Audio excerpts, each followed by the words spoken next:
بحث ما در خطبه پیغمبر اکرم بود.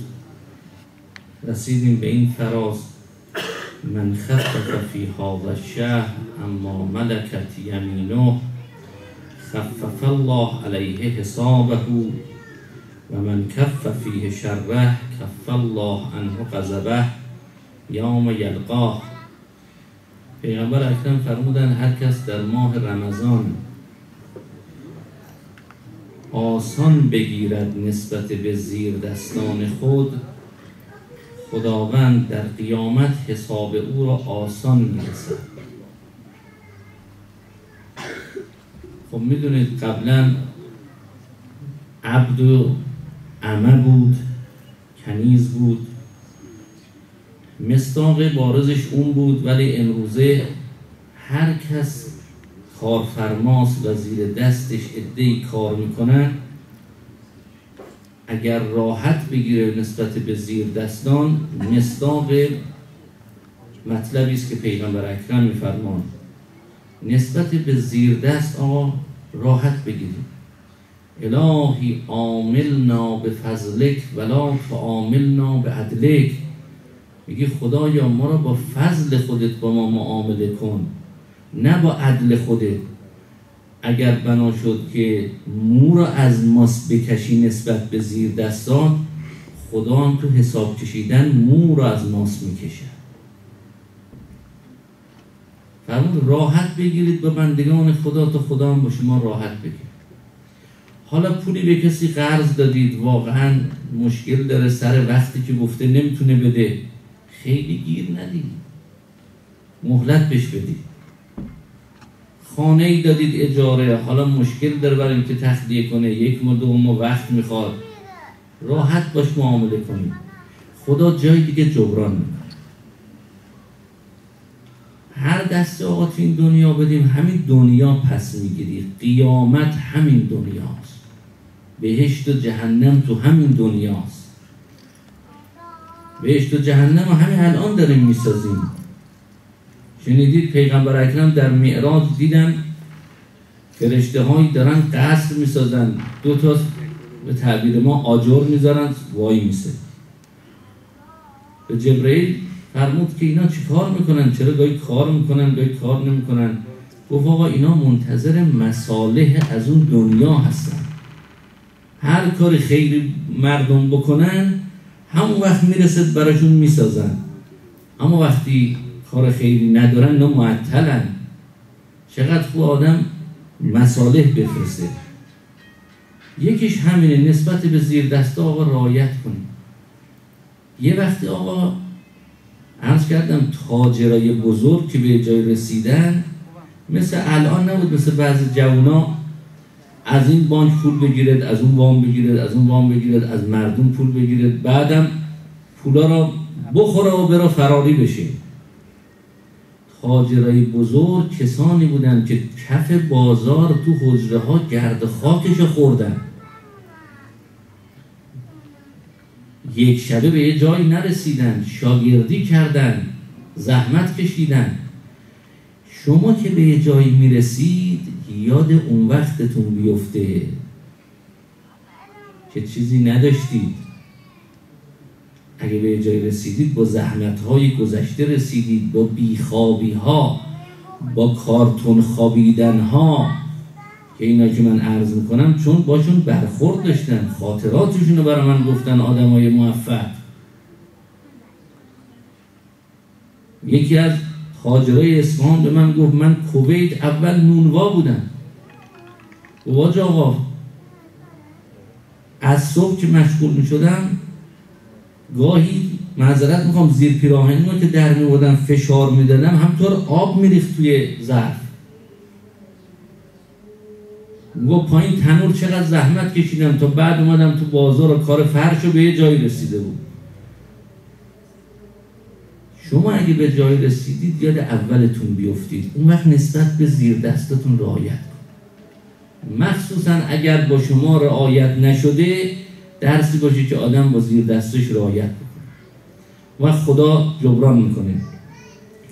و من کف، باز نسبت به همین عرض کنم امام سجاد علیه السلام آقا عرض کردم عبدایی رو میخریدن، 1 سال روشون کار فرهنگی میکردن، تربیت میکرد. بعد نقطه ضعفاشون رو که دیده بودن یادداشت کرده بودن، سر سال که میشد یواشکی میخواستندش، میگفتن اون روز این خطا رو کردی من گذشتم، اون روز این خطا رو کردی من گذشتم. بعد میفرمود خدایا من از او گذشتم، تو هم از علی ابن الحسین بگذر.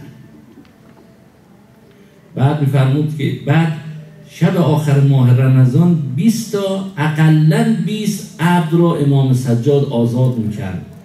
بعد میفرمودن در شبهای جمعه میفرمودن که 70,000 یعنی 70 میلیون نفر رو خدا از جهنم آزاد میکنه. و در شب آخر، شب عید فطر هم به اندازه کلی که در ماه رمضان آزاد کرده از جهنم خدا آزاد میکنه. یعنی شما هم همینطور باشید نسبت به زیر دستات، بگذارید تا خدا هم بگذارد. بعد در یه روایتی از امیرالمؤمنین علیه السلام، آدم آقایی ناراحت میشه از دست زیر دستشم، اما حلم چقدر زیباست این روایت. امیرالمؤمنین فرمودن ان لم تکن حلیما فتحلم، اگه حلیم و بردبار نیستی خودتا به زحمتم که هست به بردباری بینداز. تحلم باب تفعل یعنی به زور و با سختی و مشقت یک کاری رو به نفس تحمیل کردن. مثل تمرزه، یک کسی مریضه، یکی تمرز و تمارز میکنه، مریض نیست خودش به مریضی میزنه. فرمود اگه هنو اون طورم بردبار و حلیم نشدی، اما این حلم رو با فشار به خودت تحمیل کن، زود از کوره در نرو. بعد فرمود فإنه قل من تشبه بقوم الا اوشک ان یکون منهم، کم است که کسی خودش شبیه به یک قومی بکند و یواش یواش مثل اونا نشود. یعنی حتما اگر که سعی کردی بردبار بشی حتما اینطور میشی، اگه سعی کردی صبور باشی صبور میشی. بعضی از بزرگان فرمودن آقا گاهی دروغی یه چیزی بگید.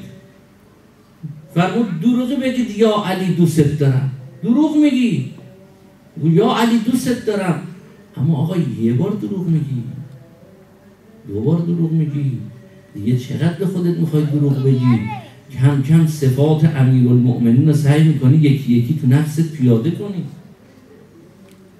خود به خود میشه، اولش شاید واقعیت هم نداره، اما خود به خود المجاز و قنطرة الحقیقه، از این مجاز به حقیقت میرسید.